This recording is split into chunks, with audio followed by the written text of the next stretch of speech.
വിഷ്ണു സഹസ്രനാമത്തിൻ്റെ 5-ാം ശ്ലോകത്തിലേക്ക് ഏവർക്കും സ്വാഗതം. വിഷ്ണു സഹസ്രനാമം ജപിക്കൂ. ആത്മീയമായിട്ടും ഭൗതികമായിട്ടും നിങ്ങൾ ഉയരുക, നിങ്ങളുടെ മനസ്സിനെ ഉയർത്തുക. നിങ്ങൾ എല്ലാ രീതിയിലും നിങ്ങൾ ഏറ്റവും നല്ല ഉന്നതിയിൽ ജീവിക്കാൻ നിങ്ങൾക്ക് കഴിയട്ടെ എന്ന് ആശംസിച്ചുകൊണ്ട് അടുത്ത 5-ാമത്തെ ശ്ലോകം ഞാൻ നിങ്ങൾക്ക് പറഞ്ഞു തരാം. ഇത് കാണാതെ ആരും പഠിച്ച് ജപിക്കരുത്, നമ്മൾ നോക്കി തന്നെ ഇത് ജപിക്കുക. കാരണം അതിനകത്ത് ഓരോ അക്ഷരത്തിലൂടെ നമ്മൾ ഭഗവാനെ കാണണം. അതുകൊണ്ടാണ് അങ്ങനെ പറയുന്നത്. നമ്മൾ കാണാപ്പാഠം പഠിച്ചാൽ യാന്ത്രികമായിട്ടത് ജപിച്ച് പോകത്തേ ഉള്ളൂ. അതുകൊണ്ട് ഇനി ഇങ്ങനെ തന്നെ നിങ്ങൾ നോക്കി തന്നെ അത് ജപിക്കണം. ഞാൻ 5-ാമത്തെ ശ്ലോകം നിങ്ങൾക്ക് പറഞ്ഞു തരാം. സ്വയംഭൂ ശംഭുരാദിത്യ പുഷ്പരാശോ മഹാസ്വന അനാദിനിധനോ ദാത വിധാത ദാതരുത്തമ.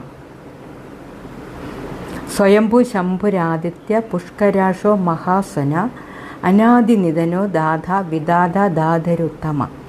ഇതാണ് ഈ ശ്ലോകം. ഇതിൻ്റെ അർത്ഥം എന്താണെന്ന് ഞാൻ നിങ്ങൾക്ക് വ്യക്തമായി പറഞ്ഞു തരാം.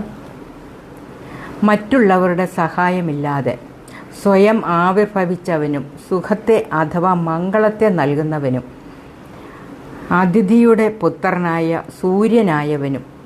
ഭഗവാൻ സൂര്യനാണ്, ചന്ദ്രനാണ്. ഇതൊക്കെ നമ്മൾ പഠിച്ചിട്ടുള്ളതാണ്. നമുക്കറിയാം, സൂര്യഭഗവാൻ എന്ന് പറയുന്നത് വിഷ്ണു ഭഗവാൻ തന്നെയാണ്.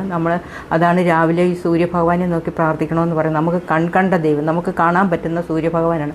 അത് ഭഗവാൻ കൃഷ്ണനാണ്. അതാദ്യം മനസ്സിലാക്കുക. അതുപോലെ ചന്ദ്രൻ ഭഗവാനാണ്. സർവ്വചരാചരങ്ങളും ഭഗവാനുണ്ടെന്ന് ഞാൻ മുമ്പ് പറഞ്ഞിരുന്നു. സൂര്യനായവന് താമരയിതൾ പോലുള്ള കണ്ണുകൾ ഉള്ളവനും ആദിമ ശബ്ദമായ ഓങ്കാരത്തിൻ്റെ, അതായത് ഓംകാരം പറഞ്ഞല്ലോ, ഏതൊരു കാര്യം ചെയ്യുമ്പോഴും നമ്മൾ ഓംകാര ശബ്ദം തുടങ്ങി അതിനുശേഷം നമ്മൾ തുടങ്ങുവാണെങ്കിൽ നമുക്കത് വിജയത്തിലെത്തും. നമ്മൾ ആ ഓംകാര ശബ്ദം നമ്മളെ ഒരുപാട് ഉന്നതിയിലെത്തിക്കുന്നതാണ്. അപ്പോൾ നമ്മളത് അറിഞ്ഞ് ജപിക്കണം.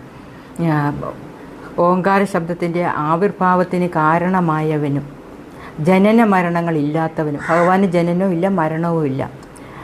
അവതാരങ്ങൾ എടുത്ത് അപ്പോൾ നിങ്ങൾക്കൊരു സംശയം വരും, ശ്രീകൃഷ്ണൻ്റെ അവതാരങ്ങളുണ്ടല്ലോ, ശ്രീകൃഷ്ണൻ അങ്ങനെ മരിച്ചല്ലോ ഇങ്ങനെ മരിച്ചു. പക്ഷേ അത് അവതാരം മാത്രമാണ്, ജനനവും മരണവും ഇല്ലാത്തതാണ്.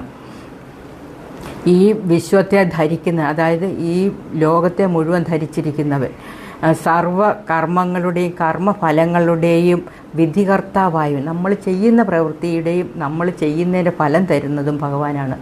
നമ്മൾ എന്ത് ചെയ്യുന്നു അതും ഭഗവാൻ. നമുക്ക് തരുന്ന കർമ്മങ്ങൾ അതിനനുസരിച്ചുള്ള പ്രതിഫലം തരുന്നത് ഭഗവാനാണ്. കർമ്മങ്ങളുടെയും നമ്മൾ ചെയ്യുന്ന പ്രവൃത്തിയുടെയും ഫലം തരുന്നവൻ, എല്ലാത്തിൻ്റെയും വിധികർത്താവ്, അതിൻ്റെ ജഡ്ജ് ചെയ്യുന്നത് എപ്പോഴും ഭഗവാനാണ്. ഈ പ്രപഞ്ചത്തിലുള്ള എല്ലാ ധാതുക്കളും സൂക്ഷ്മമായ ഉത്തമധാതുവായ എല്ലാ സൂക്ഷ്മരൂപത്തിൽ എല്ലാത്തിലും ഉള്ള ഏതെടുത്ത് നോക്കിയാലും അതിലെല്ലാം ഭഗവാനാണുള്ളത്. ഒരു സസ്യം വളരണമെങ്കിൽ അത് ഓരോ നിമിഷം പ്രതി ഇങ്ങനെ വളർന്നു വരുമ്പോൾ അതിനകത്ത് ഭഗവത് സാന്നിധ്യം ഇല്ലെങ്കിൽ അത് വളരും, അത് കരിഞ്ഞു പോകത്തില്ലേ എന്ന് പറഞ്ഞ പോലെ സർവ്വധാതുക്കൾ സൂക്ഷ്മമായ ഉത്തമധാതുവായ മുകുന്ദ, അങ്ങയെ ഞാൻ സ്തുതിക്കുന്നു. അതാണ് അതിൻ്റെ അർത്ഥം. അപ്പം ഇത് മറക്കാതെ നിങ്ങളിത് ജപിക്കുക. ഇപ്പം ഞാൻ 5 ശ്ലോകം ഞാൻ നിങ്ങൾക്കായിട്ട് ഇവിടെ ഞാൻ പറഞ്ഞിട്ടുണ്ട്. ഈ 5 എണ്ണം ഞാൻ ഒരുമിച്ച് ഒരിക്കൽ കൂടി പറഞ്ഞു തരാം. ഓം വിശ്വം വിഷ്ണു ഷട്കാരോ ഭൂത ഭവ്യ ഭവത്പ്രഭു. വാക്കുകൾ തെറ്റാതെ തന്നെ ഉച്ചരിക്കണം. ഭൂതകൾ ഭൂതഭാവ ഭൂതാത്മാ ഭൂതഭാവന ഭൂതാത്മാ പരമാത്മാ ച മുക്താനാം പരമാഗതി അവ്യയ പുരുഷ സാക്ഷി ക്ഷേത്രജ്ഞ അക്ഷര ഏവച. അതിനകത്ത് നമ്മൾ വായിക്കുമ്പോൾ ക്ഷര എന്ന് കിടക്കുന്നത്, അതിനകത്ത് ഈ എഫ് പോലത്തെ ഒരു ചിഹ്നമുണ്ട്, അത് ആ എന്നായിട്ടാണ് നമ്മൾ വായിക്കേണ്ടത്. അങ്ങനെ വരുന്നതെല്ലാം ഇതിനകത്ത് ക്ഷര നമ്മൾ പുസ്തകത്തിൽ കാണുമ്പോൾ അതിനകത്ത് ഈ എഫ് പോലെ കാണുന്നുണ്ടെങ്കിൽ അത് ആയായിട്ട് വായിക്കണം. അപ്പോൾ അക്ഷര ഏവച. അപ്പോൾ ഈ 2 കുത്തുകൾ വരുമ്പോൾ അതവിടെ നിർത്തലാണ്, അത് നീട്ടിയെടുക്കരുത്. അതാണ് അതിനൊത്തിരി നിയമങ്ങളുണ്ട്. അതൊക്കെ ഈ നിസ്സാരമാണ്, എന്നാലും നമ്മളതൊക്കെ മനസ്സിലാക്കുക. യോഗോ യോഗ വിദാതം നേധ പ്രധാന പുരുഷേശ്വര നാരസിംഹവപു. അത് കഴിഞ്ഞിങ്ങനെ 2 കുത്തുണ്ട്, അത് നാരസിംഹവപു ഇങ്ങനെ നമ്മൾ നീട്ടരുത്. അവിടെ കൊണ്ട് ഒരു ഫുൾ സ്റ്റോപ്പ് പോലെ നാരസിംഹവപുഹ, അല്ലെങ്കിൽ ഹാ എന്ന് നമുക്ക് അതിൻ്റെ കൂടെ ചേർക്കാം. നാരസിംഹവപു ശ്രീമാൻ കേശവ. ആ കേശവ കഴിഞ്ഞുകൊണ്ട് 2 കുത്തിങ്ങനെ വന്നിട്ടുണ്ട്. നാരസിംഹവപു കേശവ പുരുഷോത്തമ സർവശർവ ശിവസ്ഥാണുർഭൂതാതിർനിധിരവ്യയ സംഭവോ ഭാവനോ ഭർത്ത പ്രഭവ പ്രഭുരീശ്വര. അതൊന്നും തെറ്റാതെ പറയണം. സംഭവോ ഭാവനോ ഭർത്ത പ്രഭവ പ്രഭുരീശ്വര. അവിടെ 2 കുത്തു വന്നിട്ടുണ്ട്, അവിടെ നിർത്തേണ്ടതാണ്. പിന്നെ സ്വയംഭൂ ശംഭുരാദിത്യ പുഷ്കരാക്ഷ മഹാസ്വന. അതായത് സ്വയംഭൂ ശംഭുരാദിത്യ പുഷ്കരാക്ഷോ മഹാസ്വന. അവിടെയും 2 കുത്ത്, മഹാസ്വന എന്നുള്ളതിൻ്റെ വന്നിട്ടുണ്ട്, 2 കുത്ത് വന്നിട്ടുണ്ട്. അവിടെ ഞാൻ പറഞ്ഞു തന്ന പോലെ തന്നെ അത് അങ്ങനെ ചെയ്യുക. അനാദി നിധനോ ധാത വിധാത ധാതരുത്തമ. ഈ 5 എണ്ണമാണ് ഞാൻ ഇതിൻ്റെ ശ്ലോകങ്ങളും അതിൻ്റെ അർത്ഥങ്ങളും പറഞ്ഞു തന്നിരിക്കുന്നത്. ഇത് മനസ്സിലാക്കുക.